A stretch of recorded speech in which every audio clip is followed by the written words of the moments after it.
So the next stage is, so we are planned this workshop in such a way that we are going sequence. So the first thing is Nivita talked about rheological characterization for binders, various modified binders.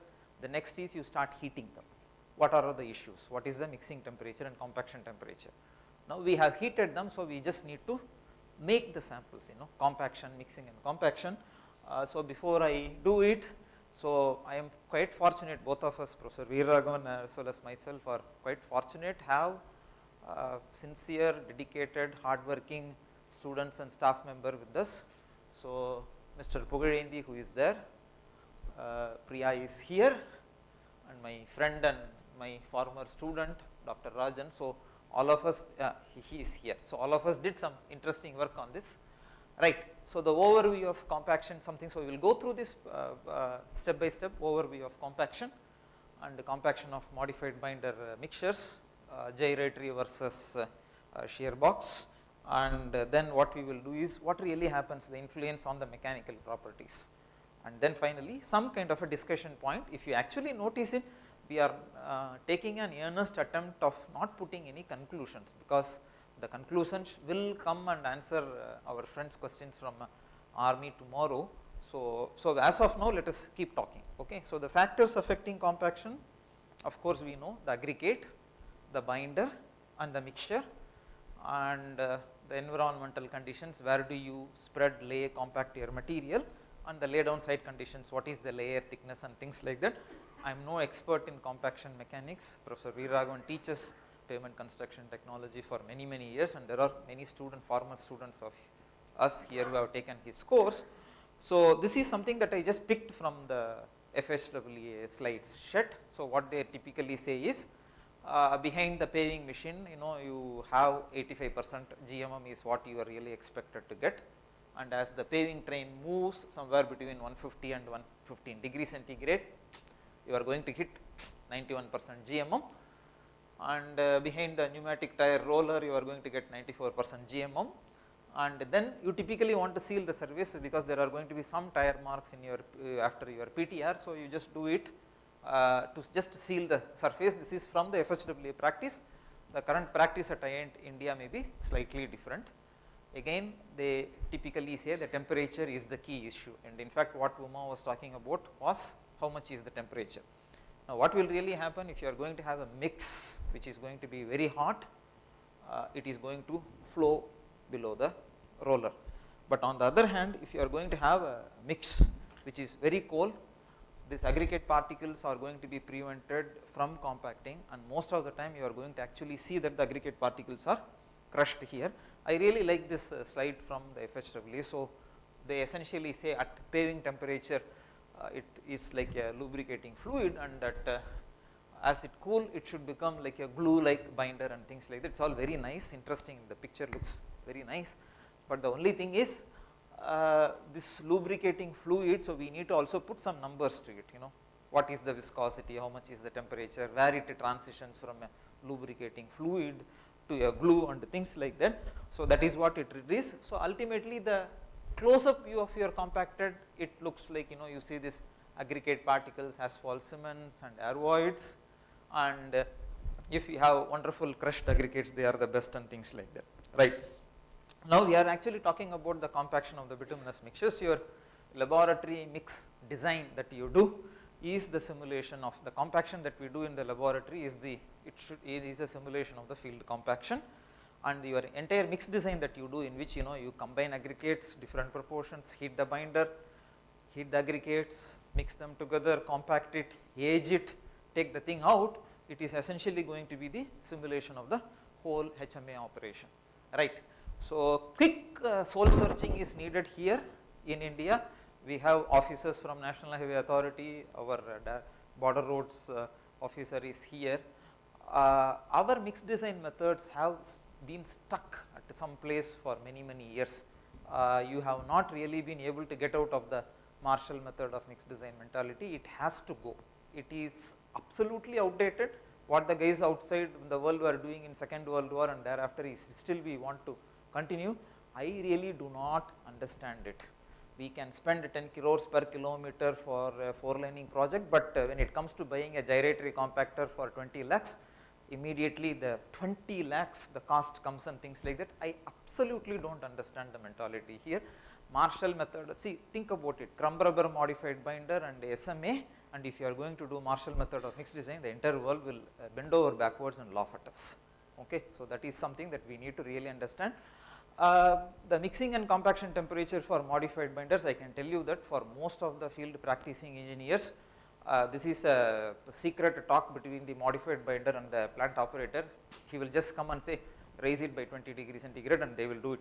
Why they are doing it and what they are doing it, people are not really understanding, number one. Number two is, Professor Veeraraghavan mentioned it very clearly in his opening talk.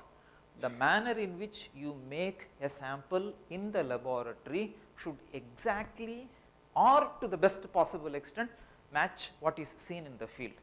Only then when I do any comparison, okay, in fact, one of our participants raised an excellent question. You have PMB 40 here, CRMB 60 here, how do you really guys compare across? Okay. Now I will take it to the next level. I am able to make samples which have absolutely no connection with what is seen in the field, and whatever mechanical characterization, rutting characterization that I am doing will not have any connection whatsoever with what we see in the field.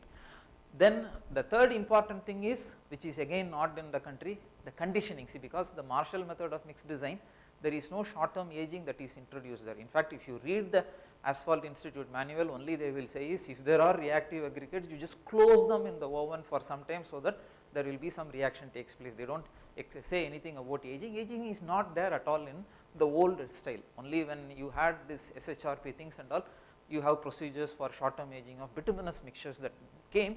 So we need to actually do the short term aging, need to do. And the last thing is, the specific gravities have to be measured very carefully, because the manner in which you measure the theoretical maximum specific gravity, your GMM, is by far the most tricky thing, because that is the one that is used for your Arvoids computations and things like that, right. So this is where we actually stand, and I just want to put this in a very big, bold, big size. The laboratory fabricated sample should be as close to the field compacted sample. So let us now take a look at gyratory as well as modified shear box compactor. So what you see here in the gyratory, in fact there is a nice FHW article on history of gyratory compaction. If you just go use Google or something and type history of gyratory compaction, you will get the first hit. It tells you about the development that has taken place throughout the world on how to do this gyratory compactor. Okay. So what you see is, it's a fairly straightforward thing. So you have around 30 kg of 7 kg of material. The table tilts by 1.25 degrees centigrade. So it just goes like this, so that you will have these aggregate particles able to move around in between there. Because what you typically do in your Marshall hammer, you put your 10-pound hammer, hit it like this. It does not really allow for the particle to move inside. So, but in the real life roller, what happens? You have a beautiful vibratory roller, PTR and things like that. The packing is completely done very well. So you need to have this in our laboratory. So 150 mm diameter mold.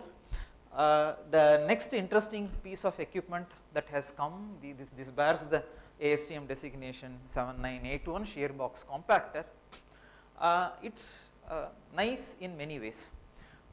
One thing is, what you see here is, in fact you can come to our lab tomorrow afternoon after the panel discussion. I have kept samples ready for you, and I will show you demonstration of how the shear box compactor works. Okay.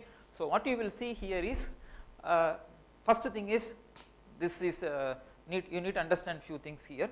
It's a white elephant. You need 25 kg of material for making one sample. So that means it is not enough that if you just buy this shear compactor, you need to have sieving machines that you will sieve, because you are going to look at 75 micron dust material itself is going to be 3 to 4 kgs in this for each sample. So it's not really a joke, number one. Number two is, you need to have that kind of ovens to store this material for short term aging. Okay. Just not enough that you buy the shear box compactor. So what you do is, you dump in 25 kg of material. There is a axial load of 600 kilopascal is given. The angle, shear angle is 4 degrees. So you take a rectangular sample mold, you fill it up with this. So it goes 4 degree this way, comes to the center, 4 degrees to the other way, and you typically do this in 20 or 25 revolutions and things like that, right.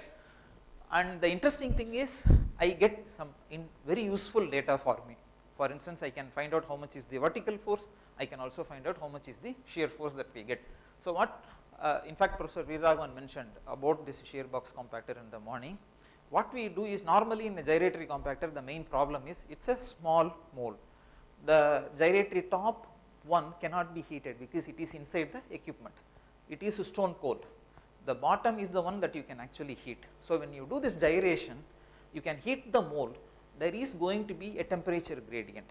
The top will be cold, the bottom will be cold, the center portion will be the one which will be heated. And in fact my colleague in A&M, Ayad Masad, had this tomography experiments in which he clearly shows how much is the air voids distribution. We will also show similar thing here.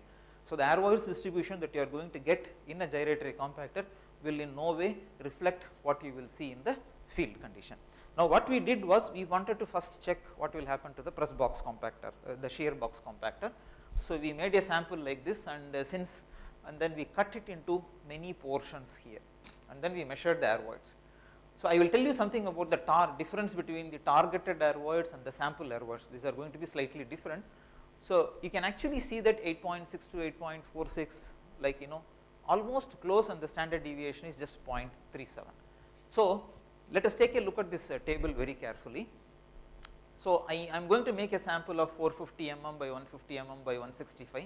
I apply a vertical stress of 600 kilopascal. The shear angle is 4 degrees centigrade, 4 degrees sorry, and the number of samples that I can core out. Now the advantage is, yes, I said it is going to be 25 kg, but I can also get 3 samples from it at the same time, especially if you are going to have a quality control laboratory in the field or in the laboratory, you need to produce lot of samples for testing. So what I can do is I can actually core out 3 samples, and if I use a gyratory, I core out, I get only 1 sample, right. So the number of cold to cylindrical sample is 100 by 150 mm. When I take the gyratory 150 by 160, same vertical stress is same, but the angle applied here is 1.25 because it is a small mold, and the number of samples is 1. And when I do the there is another thing that you need to know is, because when you make a big sample, you see here when I make this big sample, I set up a target air voids, but when I core it and take the sample out, you are going to see that the air voids of the sample that is cored is different from the targeted air voids of the beam. Okay. So this comes only by trial and error.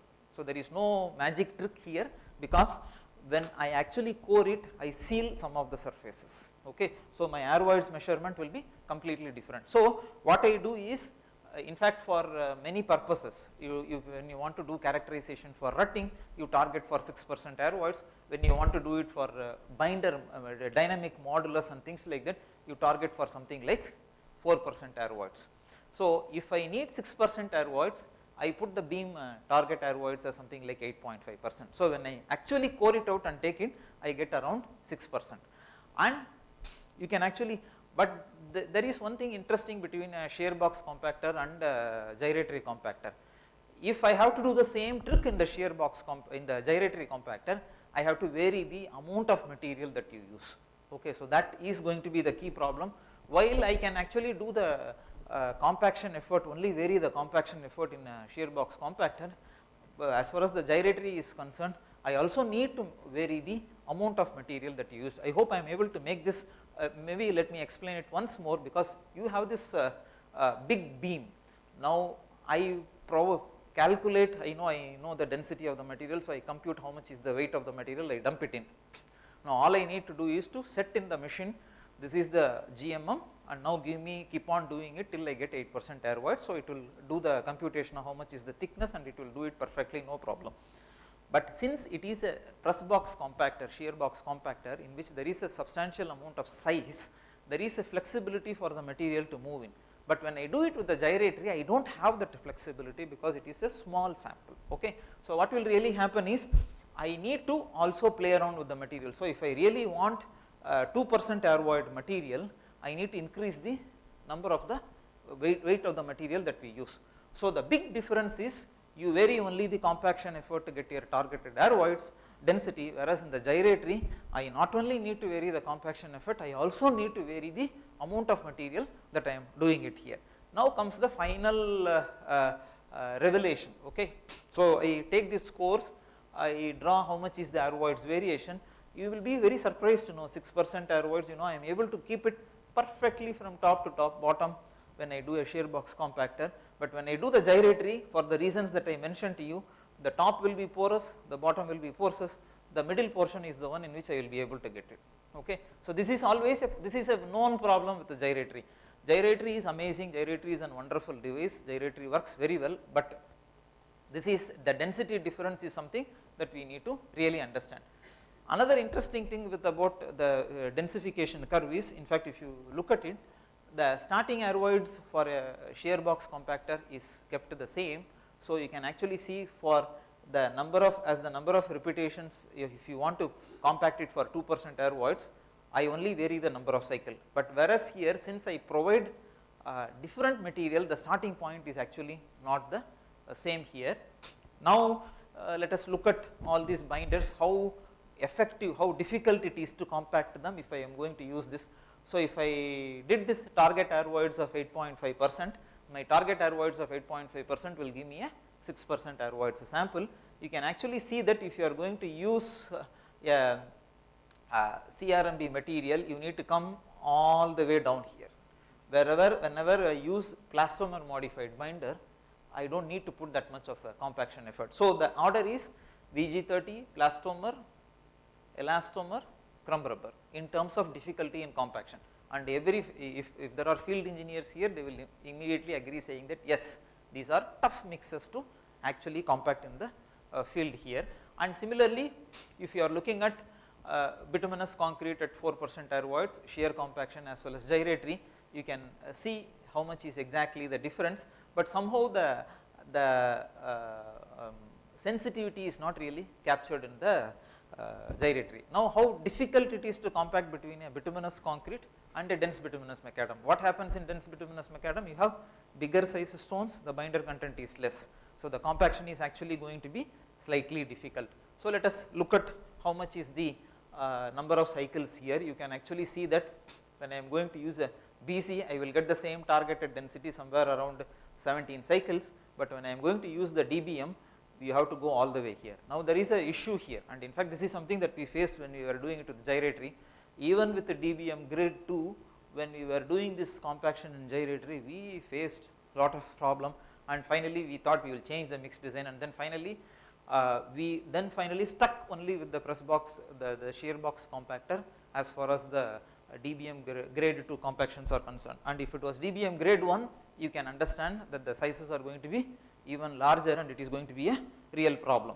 Okay. So, the same way in which you can actually see that the our man crumb rubber modified binder, how many, in fact, if you look at it, if I am going to get VG30 at 17 revolutions, number of cycles for BC, I really need to go for BC at around 30. So, this is a laboratory simulation. Now, what does it actually tells us? It tells you that when you are going to use a modified binder, the manner in which you need to do the compaction has to be completely different than what you really need to do here. Now, how is this going to really influence your mechanical properties? Deepa will talk more about dynamic modulus and resilient modulus and issues like that later, but I am just going to steal something from what she is going to present, but in a completely different way. For instance, I made two sets of samples, one with the press box, another with the gyratory. I am not going to tell you what dynamic modulus is, Deepa will be the best person to say it. When I do it test it at 45 degrees centigrade, the values are within the, you can actually see the error bar here. There is not much difference whether you are using it with the gyratory or with the press box. But when I am doing it with at 55 degrees centigrade, now please understand this carefully. You have substantial difference in the aerovoids between a shear box compactor and the gyratory compactor. Now, Deepa will tell you that when you measure the dynamic modulus, you will be sticking these LVDTs for 70 mm. Now, if this 70 mm falls in the uniform density variation, you are not really going to have a big issue there. But if there is going to be a substantial amount of aerovoids variation across the sample, you are actually going to have a big issue there. So, what will really happen is at 55 degrees centigrade, when I plot dynamic modulus variation as a function of frequency, you can actually see the difference between what you see for press box as well as for the gyratory. Again Dr. Neetu Roy here is going to give a talk on rutting and how to characterize rutting. This is normally done with a flow time test, flow number test and things like that over and about to the dry rut wheel. So in a typical flow time test, what you do is you keep the sample, apply some specific load for many hours and see how the material is deforming. Now if you see it again at 50 degrees centigrade, they are more or less close to each other, but at 60 degrees centigrade the values are going to be completely different. This has something to do with the manner in which your aggregate is compacted, the material, the airvoids variation is there, and the same results that you can actually see for flow number here at 40 degrees centigrade. If you actually see it, the order is preserved, VG30, CRMB, elastomer and plastomer and things like that, but the manner in which the strains vary between these two different materials are completely different. Okay. So what exactly is the final take home message for this as far as India is concerned? The existing method of compaction of the material in the laboratory, especially with Marshall method of mixed design for DBM and that too with the crumb-rubber modified binder, is really not going to help us get anything, because we will talk about more of this as we go along into the pavement design. Somehow we have not really been able to make the connection between the mixed design and the structural design. Table 7.1 of your IRC 37 will tell you some values, but you provide some material in the field, you do not know whether that 3000 megapascal or 6000 megapascal is actually met by you. Okay, you are not checking it. Now if you have to check that, you need to measure the modulus value, and if you have to measure the modulus value, you need to have a compaction device that will simulate in the laboratory what you see in the field condition. Now Marshall method will really not do that. Okay, so that is something that one we need to do. Then another thing is, this is a very important piece of practical information that needs to be transferred to the field. Your roller operator needs to know, if he is using a crumb-rubber modified binder, how many roller passes he has to do. There are some modified binders which are amenable for compaction as good as that of an unmodified binder, but that information is not actually translated to the field. So what they do is, there is no difference between elastomer and plastomer and crumb-rubber, and all of you are actually doing the compaction, the passes are the same, and most of the time what you are doing is you are actually killing the mix before even it is ready to take the traffic load. So that is something that we need to do. So you need to pass this information to the field, like how much is how do you really quantify the compaction in the field and things like that.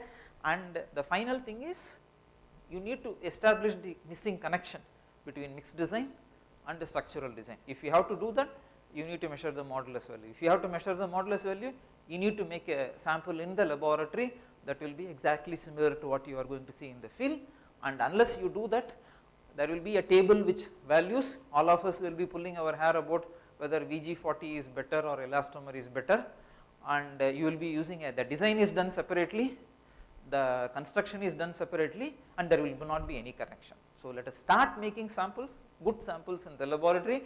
Let me make it very clear, I do not have any shares in IPC Global. Mr. Ali here will tell you that I have nothing to do with IPC Global. There are many companies in the world who make shear box compactor. So if I say that shear box compactor is a better compactor, this is just based on the engineering thing that I had done in my lab. If there is another compactor that comes better than this compactor, I will throw this compactor out and go to the other one. Okay. So thank you very much.